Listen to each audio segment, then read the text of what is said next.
Olá pessoal, vamos começar aqui nossa aula.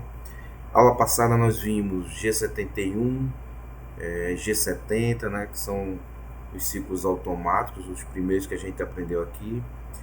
Também aprendemos como fazer o mapeamento da nossa peça, marcando os pontos e depois fazendo a nossa programação. Agora nós vamos avançar um pouco aqui os nossos estudos e vamos aprender um novo código, tá? Então vamos agora aprender o G02, interpolação circular, sentido horário. Tá? Então a sintaxe dele ela é bem parecida com o G01, porém, nesse primeiro momento vamos aprender a fazer com esse tipo de sintaxe. Tá? Depois a gente vai aprender a fazer com I e K, tá? Para curvas mais complicadas. Então o G02 vai precisar de X e Z, tá? Que são as coordenadas que vão ser alcançadas ao final do meu arco, tá certo? Quando a gente estiver programando, vocês vão perceber aqui no mapeamento do ponto, né? Vocês vão ver aqui que essas são as duas coordenadas do final aqui do arco, sempre vão ser os pontos finais. Eu tenho o ponto inicial, ponto final, ponto inicial do arco, ponto final. Então o x e z diz respeito a essa posição final do arco. O R é o raio, né, a dimensão do raio aqui que eu vou estar desbastando, tá certo? E o F vai ser o avanço, né, que a gente já conhece, né, que toda função G01, o avanço programado, a gente também precisa programar. Uma observação aqui sobre o que ele chama de sentido anti-horário, né, é que o resultado é bem diferente quando você está trabalhando com torre traseira, certo? Então, se tua máquina tem a torre traseira, a posição da ferramenta vai estar aqui nesse quadrante. E, obviamente, você usando o G02, eu vou ter esse resultado.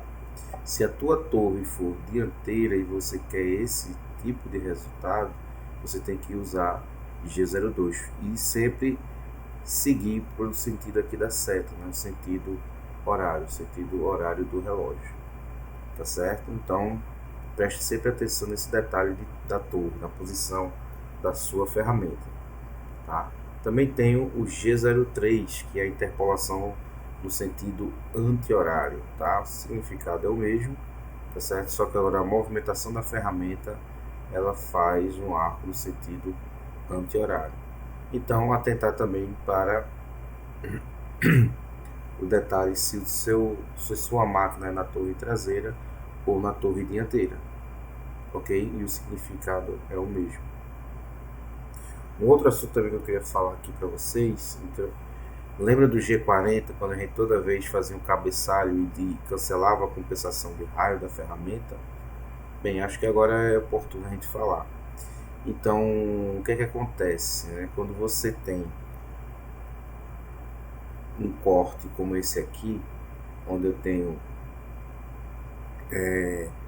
só faceamento, né, e o desbaste longitudinal sem nenhuma inclinação ou raio, tá? O que é que acontece? A ponta da ferramenta ela vai verdadeiramente tocar em todas essas regiões.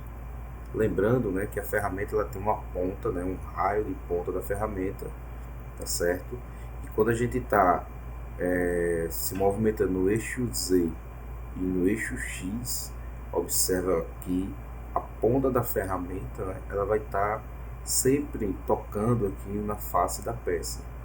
Porém, quando eu tenho essas duas situações aqui que vocês estão vendo, eu tenho aqui um desbaste de um cone ou um raio, tá? O que é que acontece? O ponto de referência que está aqui, ele não coincide com a verdadeira ponta da ferramenta.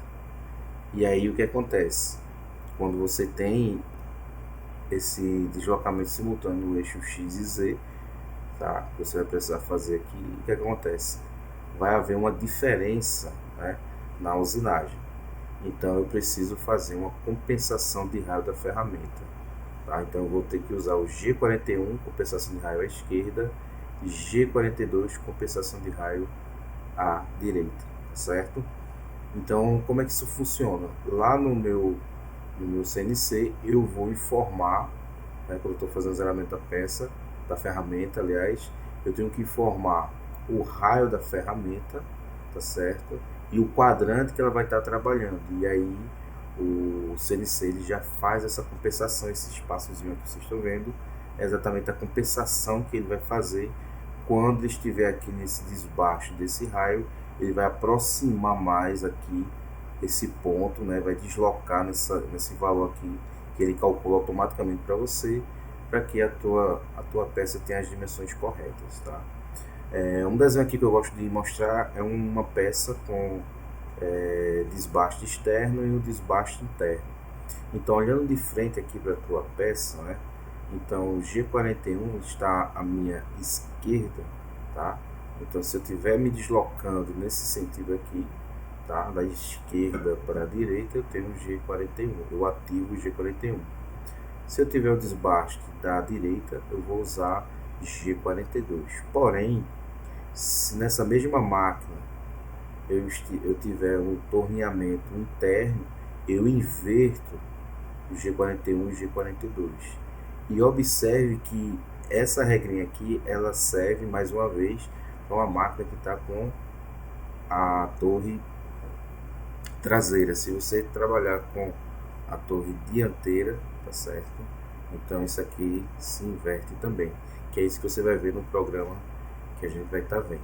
Tá? Então, só para explicar um pouquinho melhor, tá? Você vai configurar a tua ferramenta na máquina, e aí eu preciso informar o quadrante de trabalho da minha ferramenta. Observe que eu tenho vários posicionamentos aqui da ferramenta e eu preciso indicar esse quadrante aqui, tá certo? Para o meu CNC e a ponta do raio da ferramenta. E aí ele vai fazer um cálculo, né? E vai aproximar a ponta da ferramenta real, né? Que é a ponta, não é a referência, mas é a ponta. E aí eu consigo ter a usinagem perfeitamente, tá? Então G41 e G42 nós vamos estar ativando agora no nosso próximo código, tá? Que a gente vai fazer agora no próximo vídeo um exercício para fixar melhor para vocês, tá? Obrigado, espero que vocês tenham gostado.